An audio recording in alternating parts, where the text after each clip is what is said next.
Hello friends. अब extra classes में आप सबका स्वागत है। कल मैंने एक हिस्ट्री का चैप्टर अपलोड किया था जिसमें एक क्लास 6 का चैप्टर 1 कब कहाँ और कैसे स्टार्ट किया था, जिसमें आपको मैं बताया था कि ये पांडुलिपि क्या होता था। आज हम इसी के पार्ट 2 को अपलोड कर रहे हैं, तो आप लोग ध्यान से समझिएगा और इस चैप्टर को आगे बढ़ाते हैं। चलिए शुरू करते हैं। ये देखिए, मैं ये सब टॉपिक को आप लोग को बताया था। अब आगे देखते हैं। तो यहाँ तक हम लोग देखे थे।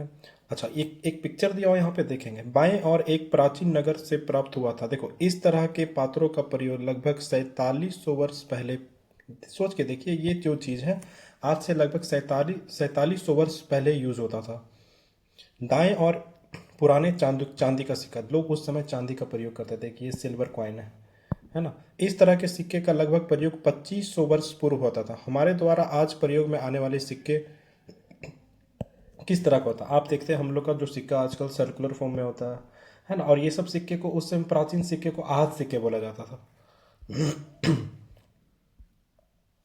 और वे औजार, हथियार और बर्तन, आभूषण तथा सिक्के की प्राप्ति के लिए छानबीन तथा खुदाई भी करते थे। आर्कोलॉजिस्ट की बात कर रहा। आर्कोलॉजिस्ट क्या होता है बच्चा? जो हिस्ट्री के स्टडी के लिए किसी चीज़ जैसे खुदाई हो गया और अभिलेख पढ़ना, या तो इमारत या मूर्ति या प्राचीन वगैरह जो भी चीज़ का स्टडी करना, उसको बोलते हैं आर्कोलॉजिस्ट। ये हिस्ट्री में एक टर्म होता है, आर्कोलॉजिस्ट बोलते हैं। इनमें से कुछ वस्तुएं पत्थर, मिट्टी, अच्छा ये कौन कौन सी वस्तुएं हो सकता था? वो पत्थर, पक्की मिट्टी और कुछ धातु से, धातु पहले तो मेटल के बने होते थे। ऐसे तत्व कठोर तथा जल्दी नष्ट नहीं होने वाले होते थे। और पुरातात्विक जानवरों, चिड़िया और मछली की हड्डियां ढूंढ, और पुरातात्विक जिसको आर्कोलॉजिस्ट बोलते हुए जानवर, चिड़िया और मछली की हड्डी ढूंढते थे। इससे उन्हें यह जानने में मदद मिलती थी कि अतीत में लोग क्या खाते थे। भाई ये सब जो हड्डी मिलेगा तो पता चलेगा ना कि लोग उस समय क्या खाते थे।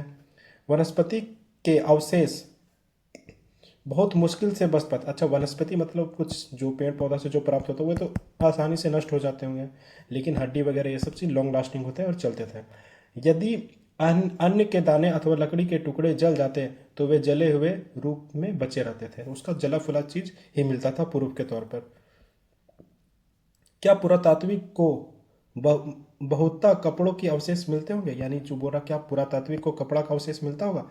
तो देखते हैं बच्चों। मैंने कल आप लोगों को पांडुलिपि के बारे में बताया था। पांडुलिपि जो ताड़ के पत्र में लिखा जाता था बुर्ज नामक पेड़ के छाल से। अभिलेखों तथा पुरातात्विक से ज्ञात जानकारी के लिए इतिहासकार प्रायः स्रोत शब्द का प्रयोग करते हैं। स्रोत मतलब हिस्ट्री के लिए सबसे इंपॉर्टेंट चीज होता है उसका स्रोत, यानी सोर्सेस जिसको इंग्लिश में बोलते हैं। इतिहासकार उन्हें इतिहासकार उन्हें कहते हैं जो अतीत का अध्ययन करते हैं। अतः इतिहासकार उन्हें क्या कहते हैं? जो अतीत का अध्ययन करते हैं। उसे स्रोत के प्राप्त होते ही अतीत के बारे में पढ़ना शुरू। अच्छा, कोई भी चीज़ आप जानकारी प्राप्त करने पर कर रहे हैं, उसके लिए उसका सोर्स तो होना चाहिए कि ये चीज़ कहाँ से आ रहा, क्योंकि इन स्रोतों की सहायता से हम धीरे धीरे अतीत का पुनर्निर्माण करते हैं। अतः इतिहासकार तथा पुरातात्विक उन जासूसों की तरह हैं जो सभी स्रोतों का प्रयोग सुराग के रूप में करता है। अच्छा, लोग स्रोत का प्रयोग किसके रूप में करते थे? सुराग। इसी से तो उसको हिंट मिलता था कि लोग पहले क्या करते थे, क्या खाते थे, क्या पीते थे, है ना। चलिए आगे देखते हैं। अतीत का अतीत एक या अनेक। क्या तुम इस पुस्तक के शीर्षक हमारे अतीत पर ध्यान दिया? यह अतीत शब्द का प्रयोग बहुवचन के रूप में किया गया है। ऐसा इस तथ्य की और ध्यान दिलाने के लिए किया गया है कि अलग अलग समूह के लोगों के लिए इस अतीत का अलग अलग मायने हैं। उदाहरण के लिए पशुपालकों अथवा कृषकों के जीवन राजाओं तथा रानी के जीवन से तथा व्यापारियों का जीवन शिल्पकार से के जीवन से बहुत भिन्न है। जैसा कि हम देखते हैं कि उस समय भी देश के अलग अलग हिस्सों में लोग अलग अलग व्यवहारों और रीति रिवाज का पालन करते थे। क्या आप देखते हैं कि भारत में हर जगह एक ही रीति रिवाज पालन होता? नहीं, हर जगह अलग अलग रीति।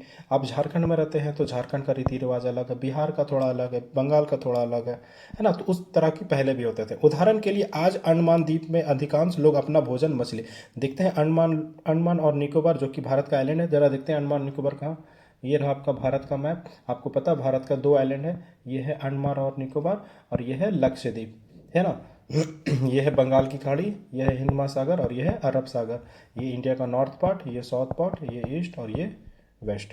ठीक है, तो यहाँ का अधिकांश लोग भोजन में क्या करते हैं, मछली को लोग अपना भोजन मछली, और ये मछली पकड़कर शिकार करके तथा फल फूल के संग्रहण द्वारा प्राप्त करते हैं। इसके विपरीत शहर में रहने वाले लोग की खाद्य आपूर्ति के लिए अन्य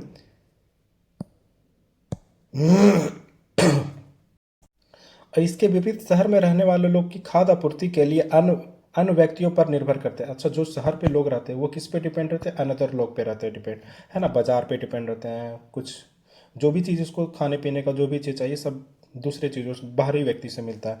इस तरह के भेद अतीत में विद्यमान थे, ये सब चीज़ विद्यमान थे। इसके अतिरिक्त एक अन्य तरह का भेद है, उस समय शासक अपने विजयों का लेखा जोखा रखते थे, और उस समय जो लोग शासक लोग विजय होते थे उसका वो लिखित रूप में रिकॉर्ड रखते थे, लेखा जोखा। यही कारण है कि हम उन शासकों के द्वारा लड़ी जाने वाली लड़ाई के बारे में काफ़ी कुछ जानते हैं, जबकि शिकारी, मछुआरे, संग्राहक और कृषक अथवा पशुपालक जैसे आम आदमी प्रायः अपने कार्य का लेखा जोखा नहीं रखते थे। आम लोग रखते हैं आपके अपना अपना लिखित रूप में कुछ, जनरली आम लोग जैसे हम लोग हो गए वो अपना, हम लोग अपना लिखित रिकॉर्ड नहीं रखते हैं, लेकिन आज सरकार जो भी करे उसका लिखित रूप में विवरण होता है। पुरातात्विक की सहायता से हमें उनके जीवन जानने में मदद मिलती है। हालांकि अभी भी इनके बारे में बहुत कुछ जानना शेष है, मतलब अभी भी बहुत कुछ बचा हुआ है। तिथि का मत, अच्छा आप हिस्ट्री पढ़ते हैं तो हिस्ट्री में सबसे इंपॉर्टेंट क्या होता है, डेट। क्या इंपॉर्टेंट होता है बच्चा, डेट सबसे इंपॉर्टेंट होता है। अगर कोई तुमसे तिथि के विषय में पूछते तो तुम शायद उस दिन के तारीख, माह यानी डेट को, महीना को और 2000 या इसी तरह के कोई वर्ष का पता बताओगे, है ना, कि ये तारीख को ये चीज। वर्ष की यह गणना ईसाई धर्म के प्रवर्तक ईसा मसीह का जन्म की तिथि कही जाती है। अच्छा, कोई भी चीज़ में देखे आप लोग डेट लिखा रहता तो ईसवी लिखा रहता था, ईसा पूर्व या ईसा लिखा रहता है, ठीक है। अतः 2000 वर्ष पहले का तात्पर्य है ईसा मसीह के जन्म से। अच्छा, किसी चीज़ में अगर 2000 ईसा पूर्व लिखा हुआ है इसका मतलब है ईसा मसीह के जन्म से वो चीज़ 2000 वर्ष पहले हुआ था। और सिर्फ 2000 ईस्वी लिखा रहता तो इसका मतलब ये घटना ईसा मसीह के जन्म के 2000 बाद का घटना, ये पहले का और ये बाद का। तो ये ईसा मसीह के जन्म को एक डेडलाइन फिक्स किया गया है, इसी रूप में जाने जाते। इस पुस्तक में हम 2000 को अपना आरंभिक बिंदु मानते हुए वर्तमान से पूर्व तिथि का उल्लेख करेंगे, ठीक है। आगे देखते हैं। अब चैप्टर का लास्ट टॉपिक है इतिहास और तिथि। इंपॉर्टेंट चीज़ें एकदम ध्यान से समझेगा। अंग्रेजी में बीसी, हिंदी में, अच्छा अंग्रेजी में इसको क्या लिखते हैं, बीसी, और हिंदी में लिखते हैं ईसा पूर्व। का तात्पर्य है बिफोर क्राइस्ट। इसका मतलब होता है कि ईसा पूर्व। इसका मतलब क्या होता है बच्चा, ईसा पूर्व। और कभी कभी तुम तिथि से पहले एडी, यानी इसके पहले क्या लिखते हैं, एडी। इसका मतलब है एनो डोमिनी। इसका मतलब होता है, ये दो लैटिन वर्ड से मिलकर बना है। इसका तात्पर्य है ईसा मसीह के जन्म का जो बाद का घटना होगा उसको लिखते हैं एडी।